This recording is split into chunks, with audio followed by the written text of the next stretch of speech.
Enterprises YouTube channel, talking today to John Glazer, a long-time associate of Frithjof Bergmann's, the creator of New Work. If you don't know what New Work is, go watch the previous video, go watch the introductory video on the channel.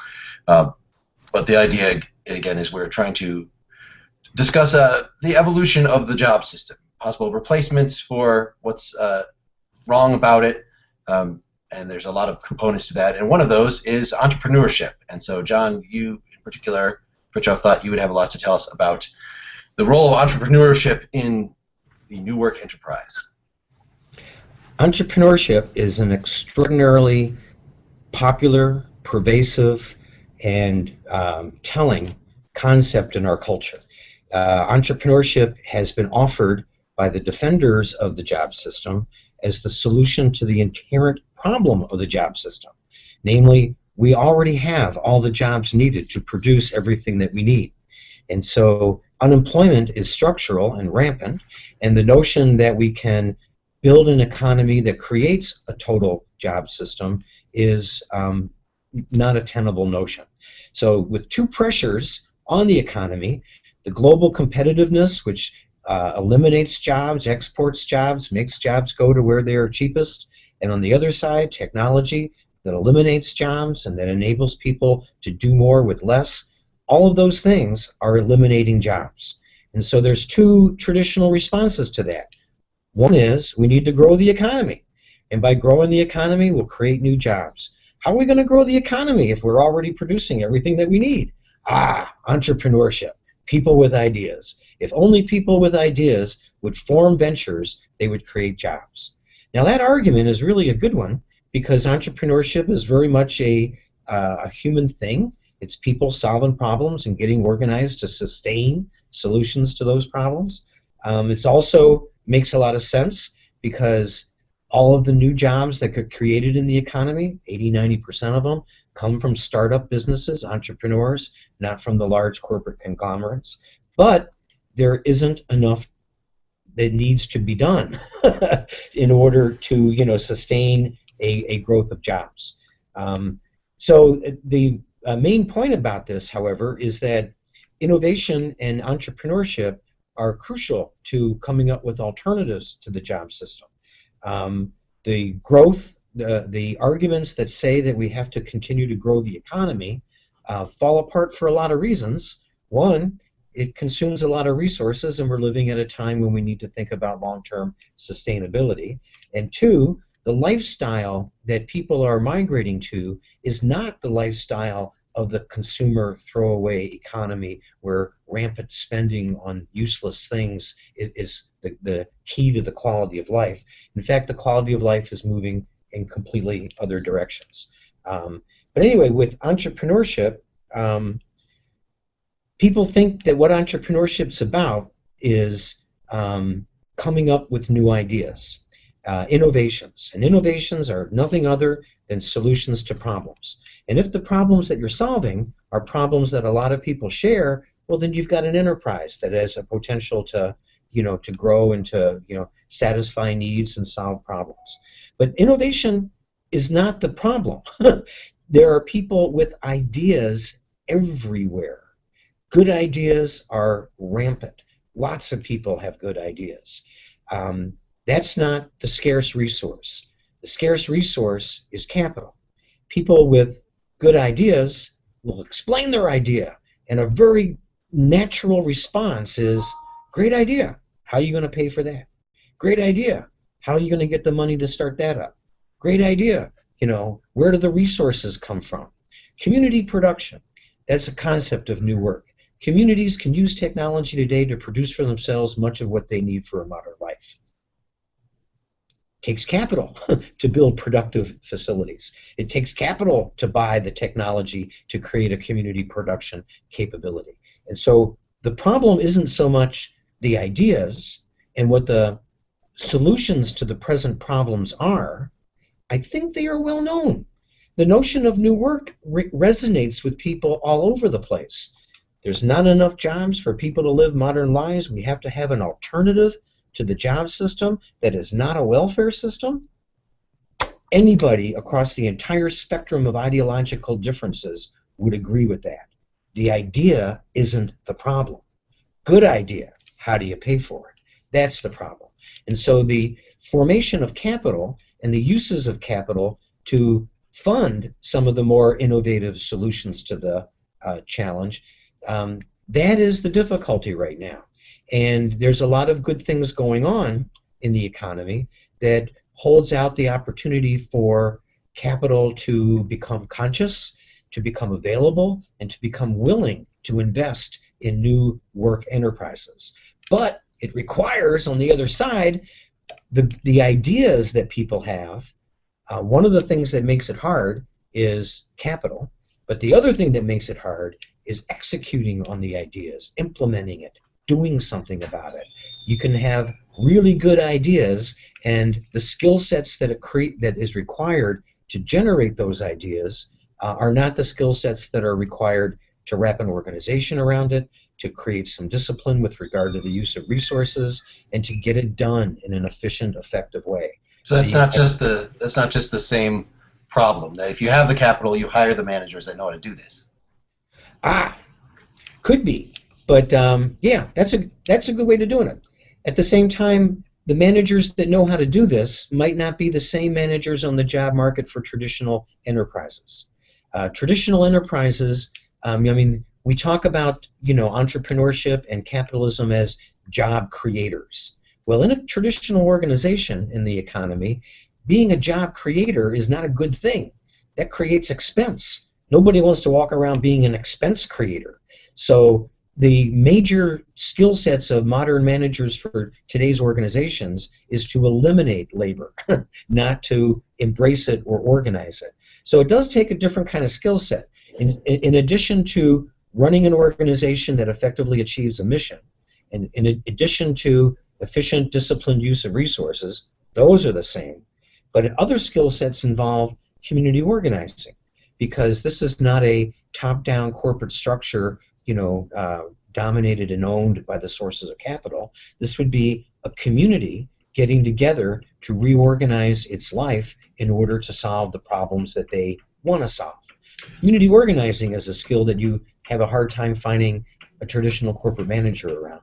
But at any rate, the development of those new kinds of ventures, the capital to finance those new kind of ventures, that's the problem area. Not what should we do. We kind of know what to do. We just can't, because there's no way to pay for it. And so that means that the responsibility is on the pioneers of a new economy, of a new work economy, to create investable opportunities to advance the new work agenda. An alternative. Now there are two places where entrepreneurship would be inserted in here, and you seem to be linking them together in a way that I'm not sure I fully understand. So the first one is for community production, right, which is an alternative for individuals in the post-full-time job economy to support themselves through these things. The second is that people still need to have a part-time income. They can't use community production to create everything that they need. So we still need businesses. We still need something that looks like a traditional workplace, just not full-time, not set up to waste people's time, but set up to really to be as efficient as possible in producing a really good, actually necessary things. And then, people would make part of their income working for something like that, part of their time community production. It sounds like you're saying that these really overlap, that the businesses in which we could be doing our part-time work could be those very same ones that are facilitating community production. Yeah, their overlaps are all over the place. One of the dangers of innovating at the level of ideas is to create utopian visions without an anchor in practicality. And when you translate the new work ideas into what's doable tomorrow, what's implementable, then there's many things, and there's many overlaps. So the one that you had mentioned is extremely important. A community cannot produce for itself everything that it needs. And we live in a practical world and an economy where you pay for everything. Everything's got a price. So therefore, you have to generate free cash in order to purchase those things you can't create for yourself. Healthcare is a good example. You can get together and build what you need to build for modern life, but if you get sick, you need medical expertise, and you borrow that, as it were. You pay for it. You have to have the resources to do that. So that's true. And it's very entrepreneurial to try to create a community production enterprise. It's very entrepreneurial to try to shape a life where you are generating enough cash for your own personal needs while you're also participating in community life to help contribute to what the community as a whole needs, plus you're developing skills and talents on your own. So all of that's very entrepreneurial. One way to think about it is at the individual level, where I as an individual might say, all right, I'm going to hook up with this community, help out in the community production that will help us provide for ourselves what we can. I'm going to get a part-time job so I can pay my own bills that I can't, after lowering the cost of doing life through the community production organization, I'll still have some bills I got to pay. But another way of looking at it is to consider the entrepreneurial enterprise to be the community itself, that the community itself incorporates. We are the village of, we are the neighborhood of, we are the city of, the county of, and what are we going to do? Well, we're going to pool our resources and create in an entrepreneurial way, productive capacity to be able to utilize what technology enables us to do to produce what we need for ourselves, thereby lower the cost of being alive. And we're also, as a community, going to run entrepreneurial activities to generate the cash that's needed to bring in those things that we can't make for ourselves. And instead of an individual solving the problem of new work individually, a community might be able to solve it collectively. Both of those options are wide open. Both of those options are transitions to a new culture. And both of them are likely to be pursued if we can come up with fundable projects, if we can come up with enterprises that advance the goals of new work and at the same time attract capital. Because without the capital, without the ability to pay for it, nothing will happen. And on the level of capital, it seems to me that there's 4 sources of where capital can be acquired in order to fund the kind of enterprises, and they're all entrepreneurial enterprises that new work suggests are the route to a life that's not a job system and also not a welfare system. And so one source of capital is traditional. You can raise regular commercial capital if the business idea, the community idea, the production idea, whatever the idea is, meets the criteria of an investable project. And there are many that probably would. One of the kinds of technologies that is very, very valuable for a self-reliant community will be energy production. And if there are technologies that can produce decentralized energy, those technologies are very valuable products to sell in the global market. Selling them in the traditional economy will empower other organizations, communities to have on-site generation of power. Working with a company that has low-cost, low-scale biodigester capabilities for creating gas. Another company's got a different kind of engine that can burn cleanly anything and turn it into electricity. Here's the area of technological innovation, and many of those innovations have big markets. They're highly investable.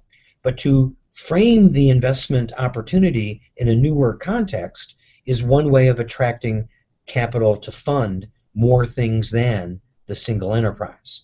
So in the world of businesses right now, there's benefit corporations, are corporations that have been recognized in several states that empower their board of directors to pursue social impact as well as financial return for shareholders. So you can have a corporation that has a purpose, a social mission, and in addition to being fiduciarily responsible to shareholders. Without that, you're not allowed to. If you're on the board of directors and you create a company that can generate technology for decentralized energy production, and you deploy that in a manner that compromises return on investment, return to shareholders in order to fulfill a higher mission, you could go to jail. The board member is fiduciarily responsible to deliver the maximum benefit to shareholders. That's a corporation and a responsibility of the board.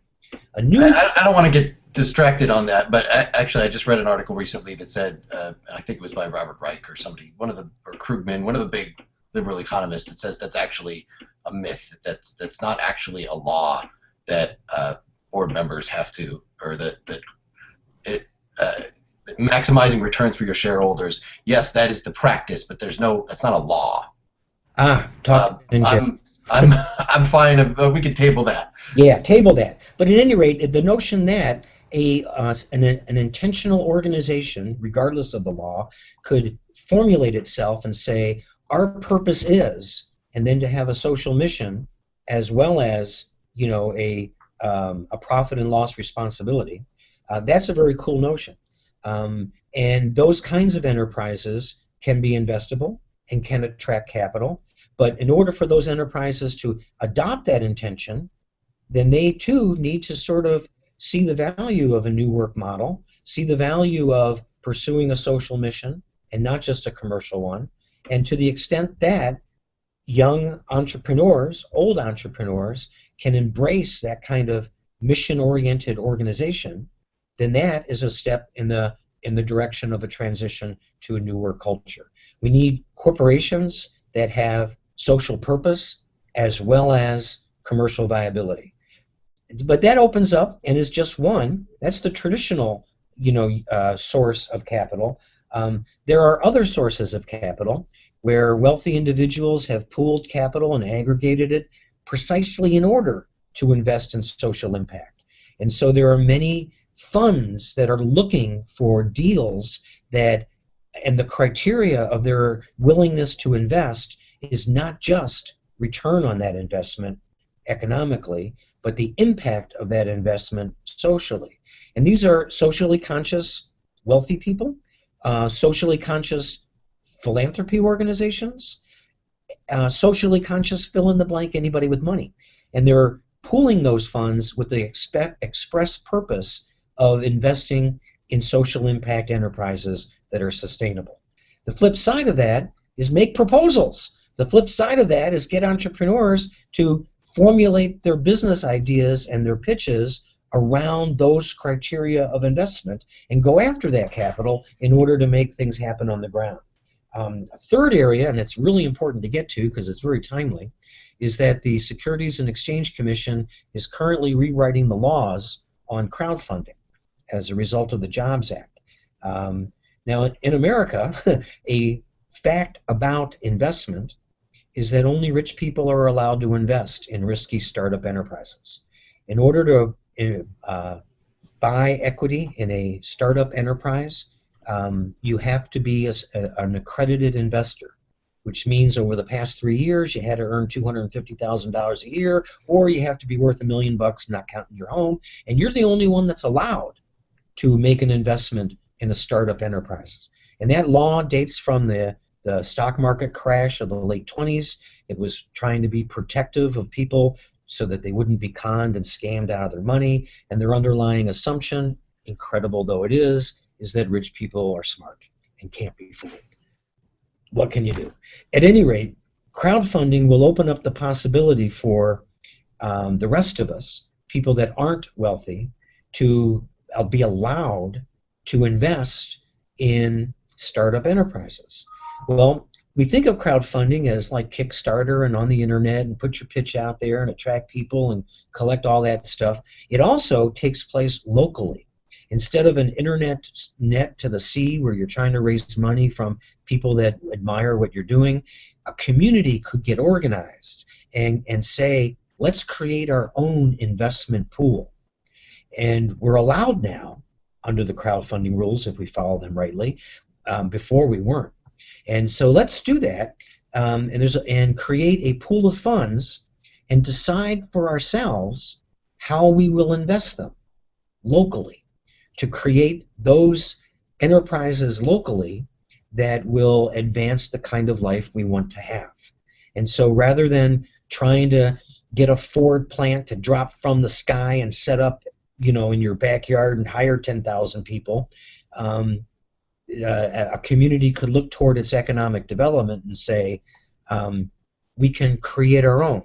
We can fund, guide, and organize our own entrepreneurial activity, and those activities that we'll pick are the ones that will help us transition to the future that we want. So that's another pool of funds that is becoming possible to fund new work enterprises that could attract that kind of capital. So the flip side of that is entrepreneurs need to come up with the ideas.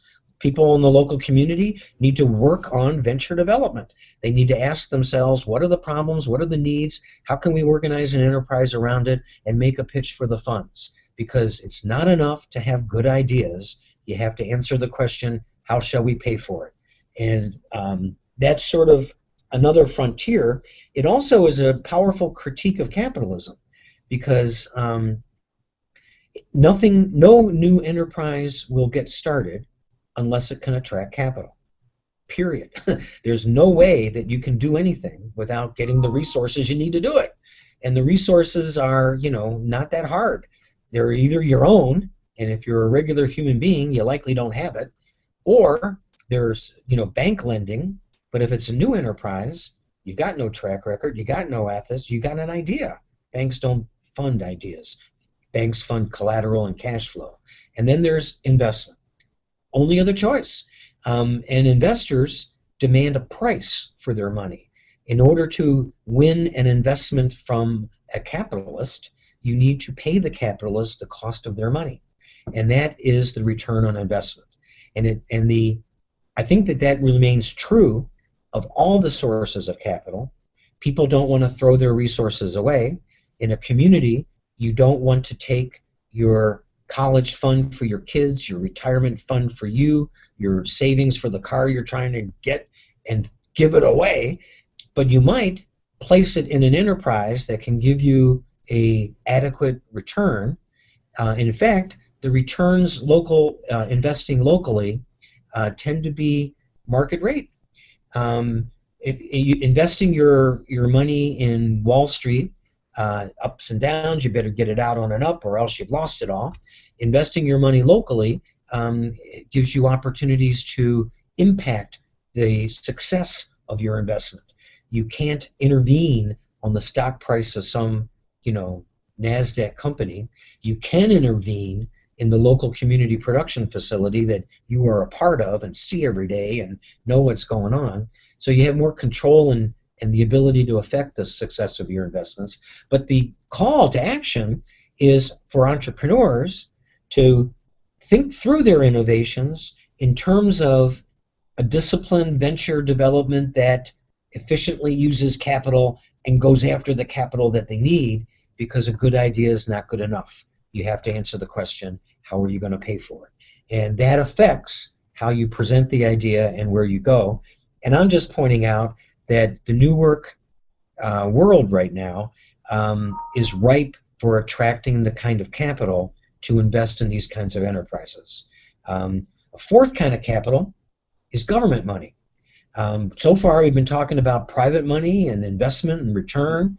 Well, the government spends a lot of money, and it's a open pit.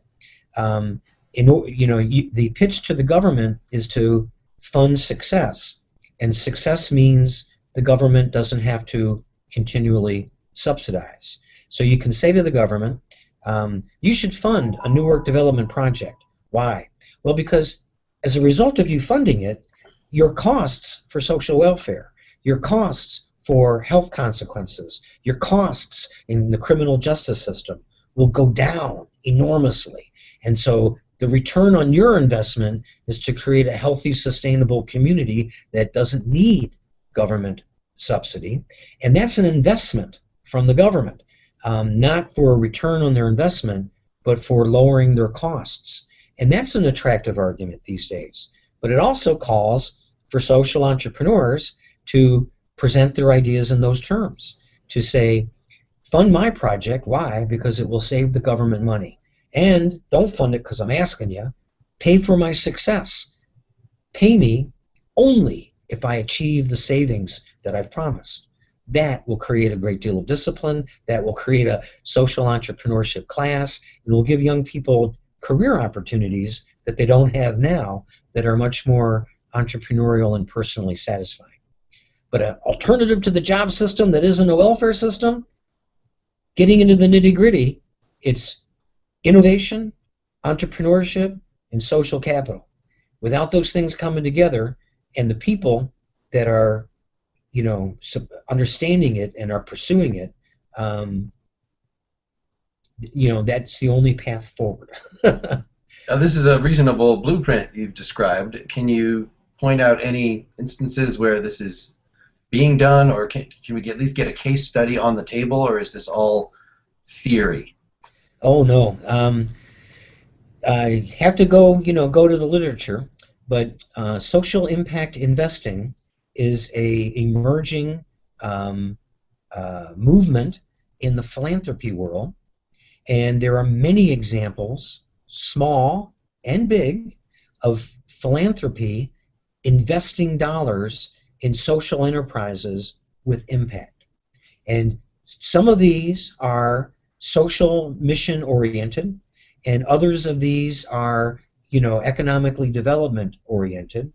But yes, they're happening more and more. If you're running a foundation and you've got a lot of capital, Mm-hmm. and you've been giving grants for 40 years, and you ask yourself, all right, have we moved the needle on the social missions that we're about? Has philanthropy made a dent in our health outcomes? Have they made a dent in homelessness, in poverty, in unemployment, in education of the distressed and disadvantaged? All of the traditional goals of philanthropy, you look back over the last 20, 40 years since they've been keeping records, the needle has not been moved very far.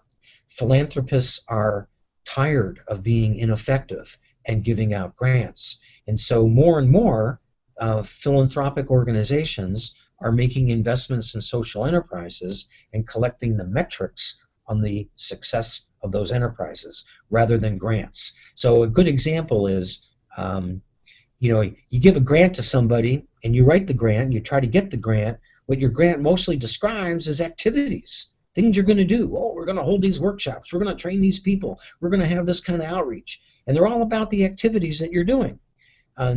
Pay for performance is a concept in the philanthropy world where they don't want to fund your activities. They want to fund the outcomes that your activities create. And that creates a new kind of discipline in people, and it's happening all the time. So, concrete examples. There's contests and pitches all over the nation about social impact enterprises. A young team, I think it was from Stanford, tried to tackle the following technological problem. Well, premature infant birth, mortality rates are gigantic. Well, what's the main problem there? How do the Western nations deal with premature birth? Well, all the hospitals are equipped with incubators, and the incubators for babies, basically keep them warm. That's the solution. If they're kept warm, their chances of survival are enormously improved. But an incubator in a facility at a hospital is $4,000 to $6,000 a piece, and in a remote village in a third world nation, there isn't going to be $4,000 to $6,000 for incubators. So let's innovate and solve the problem. How can we keep premature babies warm for under $60? The state-of-the-art solution in the world is a light bulb. They try to place babies underneath light bulbs in order to have the radiant heat keep them warm. Of course, energy is not available all the time. Anyway, these people came up with a product. It was an advanced material, high tech. It's a material that once you get it to temperature, once you get it warm, it retains a very predictable temperature and dissipates that heat in a highly predictable 8-hour time frame. So they found that material. People need to heat water. They need to heat that material, but they slide that material into what is basically a baby sleeping bag, and that looks like one of those insulated lunch carriers that kids take to school. Vinyl, flexible. Thing goes in there, the baby goes in there, they're bundled up, and for 8 hours the baby's kept warm. And their product is under $60 on the market. So they got philanthropic dollars to develop their technology, to create their business, and to market their product. Now, this is not exactly a new work, central new work product.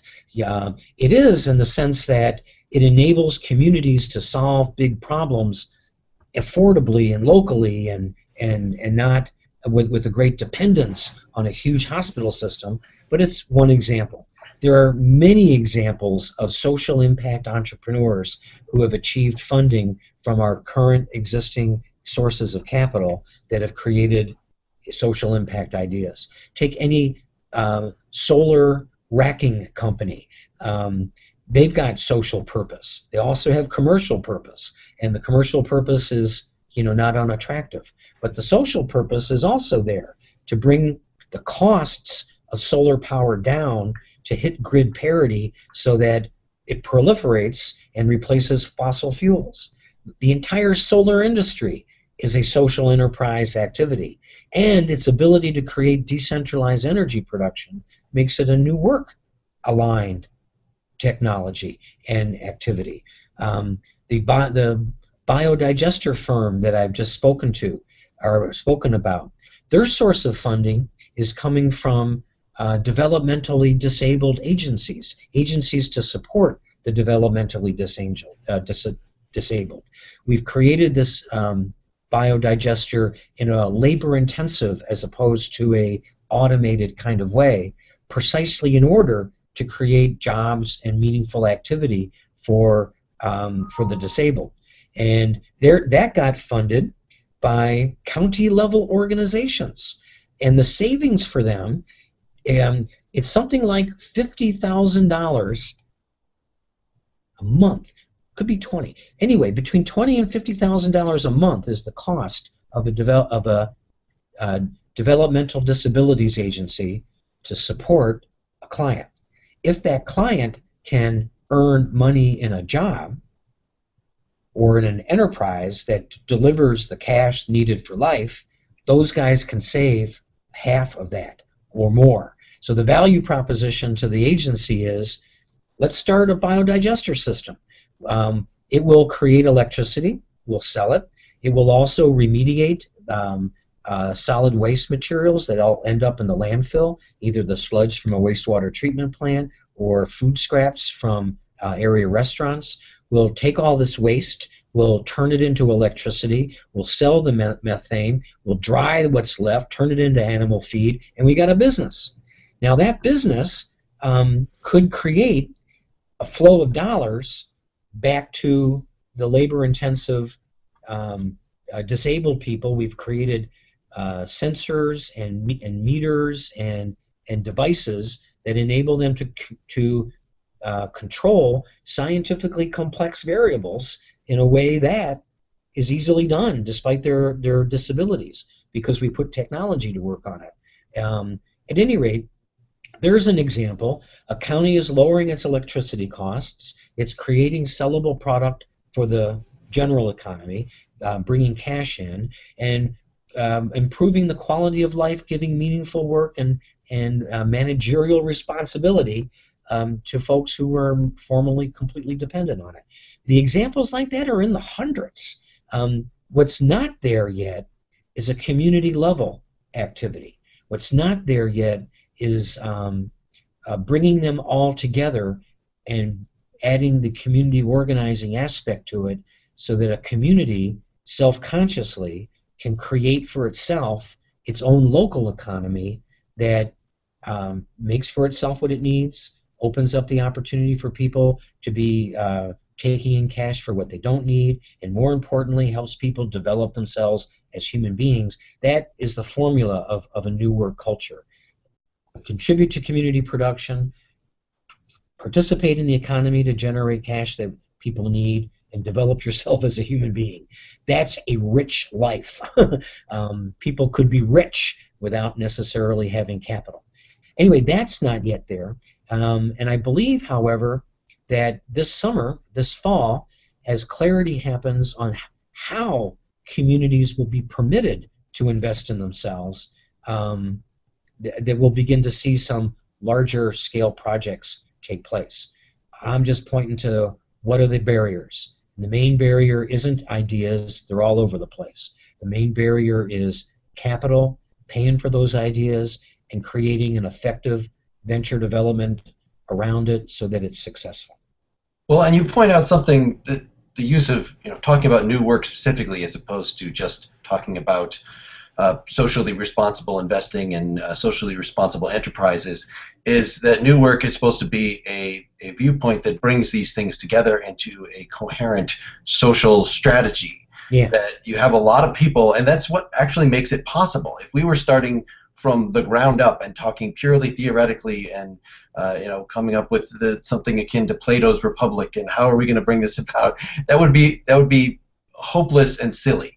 But what we're talking about is a lot of things that are already in the works now, things that people are working on, all these types of enterprises that you're talking about, that to make them into a new work enterprise is really just a matter of spreading this recognition of the lowering of the number of work hours, the gaining independent control over our lives, as opposed to, people are afraid of the government oppressing us. Well, it's usually your employer that's oppressing you more than the government. Daily. Day yes, in, day out. Right, and even people that recognize that, well, that's just the way it is. That's the way it has to be.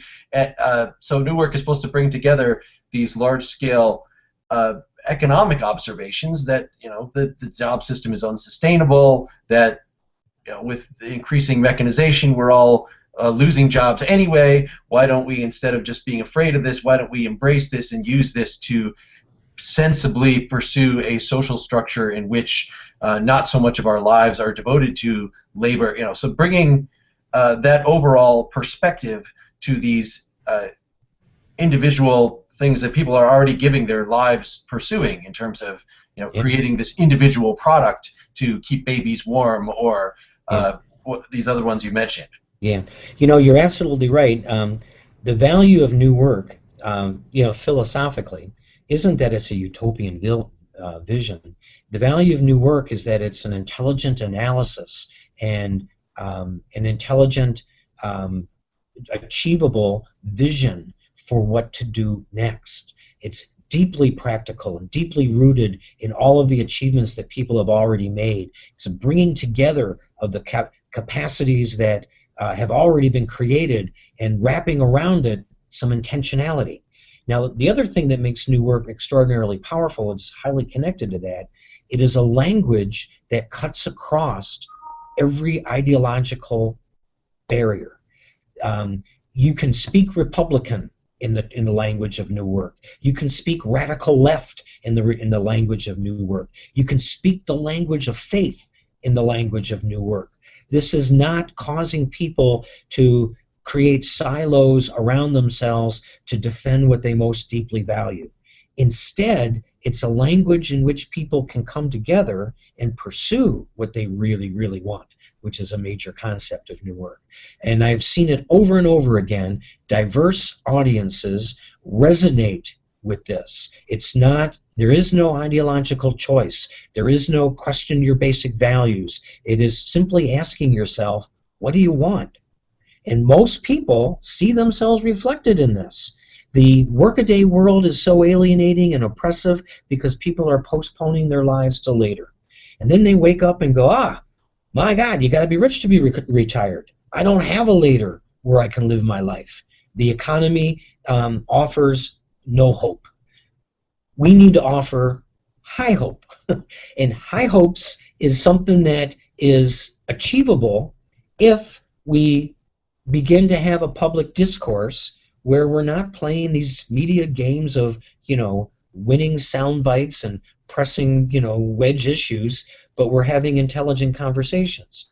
And so the value of new work is not at all a philosophical edifice, but it is deeply philosophical because it picks up in an intelligent structure the elements of life and enables people to have dialogue conversations where they can make agreements on what they want and organize some intentionality around what to do.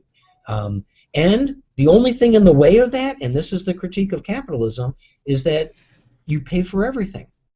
You know, that you have to figure out a way to fund the ideas that are emergent everywhere.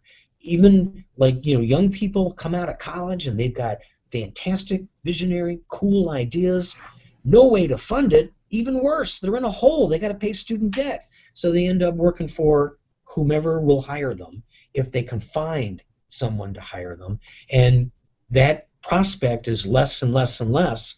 Entrepreneurship is looking more and more attractive because it basically says, take control. You, create your own job, create your own life, but you need to do it in a way that's fundable. It's really interesting that in the Arab Spring, the revolutions that overthrew dictatorships, like in Tunisia, did not begin among the intelligentsia, and it did not begin in the urban areas. It began in the rural, poverty-stricken areas, and the human emotion from which it came was not a critique of capitalism or a, you know, ideology about human freedom. It was, we have no choices. There is nothing for us that is a future into which we can live. We see that, recognize that, we're bumping into that. We're saying, get out of our way and let us develop the enterprises that we can solve our own problems for. That was the rallying cry in the early days of the Arab Spring in Tunisia. Rural young people with no future wanted to start enterprises so they could create their own future, and they bumped into an economic and political system that denied them the resources to chase their ideas. And that is what was the tipping point for overthrowing the regime. And we're lucky in the West and in America that the 1% that's holding all the capital is not so blatantly, you know, living the high life themselves. Social impact funds, traditional capital investment funds, philanthropy investment funds, and soon, I hope, you know, investment funds for the rest of us. There is a chance to make an argument to create an investable project that will advance what people really want. So what makes new work philosophical isn't at all an ivory tower. It's, you know, in the footsteps of the rural and urban poor. What are you guys going to do? What are the choices? And there aren't any, and there aren't any that are going to be delivered. And the welfare system is no longer an option. And the job system is not there. You got to do it on your own. How are we going to do it on our own? We need some vision. We need some guidance. We need some ideas. Those are there. Now what they need is capital. And shaping those ideas in a way to win that capital is the battleground for social change. All right, I think we could definitely go on with this for hours and hours, but this is perfectly adequate for an initial offering from the two of us. So thanks so much, John. And thank you for the opportunity. It's an exciting time to be attuned to change. All right, hope to talk to you again. All right, thank you.